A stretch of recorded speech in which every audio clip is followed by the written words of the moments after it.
Okay, so we're here with the Soska sisters. Which one's Jen? I'm Jen. I'm Sylvia. And just real quick, I wanted to talk to you about American Mary. Oh!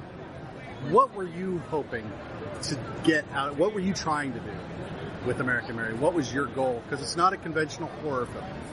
No, not by any means. I think that I believe both of our goal was to open a conversation about the way that people look at everyone. Being identical twins, I'm always seen as a certain way. I have to prove who I am. There's so many times that someone's like, oh, you're just a dumb whore. And I'm like, no, I'm a human being with feelings and emotions. And what does someone like Mary Mason have in common with someone like Lance in the film, or any one of the people with cosmetic surgery or body modifications? People look at her and make a judgment call based on how she looks. And the monsters that I've seen in this reality never look like monsters. They look like everybody else. So I wanted to create that conversation. I also wanted to say, why is cosmetic surgery okay and why is body modification an abomination? All I can see is someone's trying to express themselves in their own way. Cosmetic surgery, there's a lot of people that get it to make other people happy, but with body modification, people do it for themselves. No one's splitting their tongue because they think that's going to help them out in life. Quite the opposite. Okay. A lot of it I don't think we really thought of when we were making it too.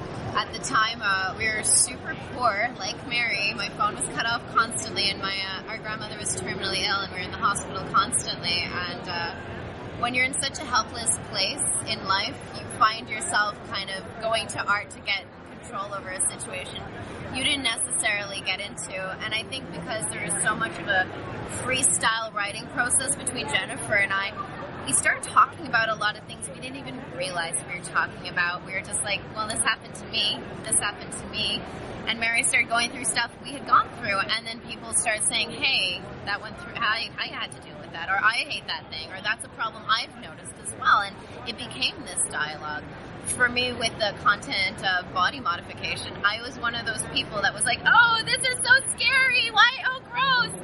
And my mom always said that if something scares you, the best thing to do is educate yourself about it. Then you won't be scared anymore. So I educated myself with body modification, and Jen and I became obsessed. And we just really grew to admire the people in there. These are people who know who they are, what they want to do, and despite the world they live in, they're wearing their heart on their sleeves. And I thought, hey, if I could start being like, ew, gross, I don't get it, to being like, oh my God, this is the best, and hopefully other people could have that experience in the movie.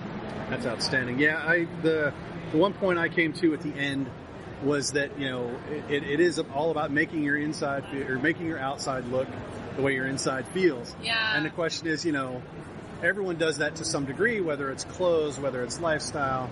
Oh yeah, or look at Kamikaze. Everyone here is exactly what they want to be. Yeah, exactly. And the point I got to was, you know, how far would you go to look the way you feel? And I thought, you know, in American Mary, all of Mary's clients, the answer is always all the way.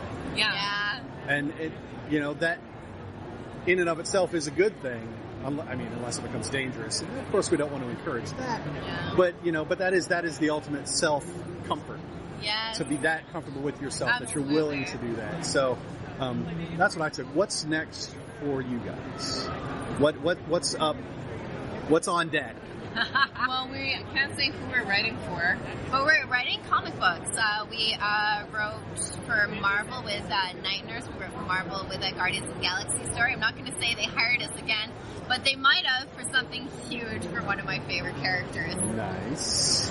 We also have our comic book with Daniel Way, who is the writer of Wolverine Origins. He's wrote Dawkins, he's wrote Deadpool, he's awesome. It's called Kill Crazy Nymphos Attack, and it's very much a grindhouse social commentary. So, is it more writing for you guys, or is it movies, or is it comics? Is it what do you consider yourselves? Do you consider yourselves writers? Do you consider yourself filmmakers? I consider ourselves storytellers and artists. I love filmmaking, but I love video games and comic books as well. And we have a couple very big films coming up, but I can't really talk about. We're remaking Cronenberg's Rabid as a film and a television series, which is huge and different, but we love Cronenberg so much. Yeah. You couldn't find someone more dedicated to his stuff. Cool. And even though I'm not a big fan necessarily of remakes, 10 years into his career, he remade The Fly. 10 years into our career, we're remaking Rabbit, and it's going to be our first wide theatrical. So I'm very excited. It's very American Mary-esque. They've been very supportive with how creative we've been on this project. So it's got quite a kick to it. Cool. Well, I hope it all works out for you. Oh, thank and I'll be you. watching. So thanks for taking the time to talk to me. I appreciate it. Likewise. Thank you so much.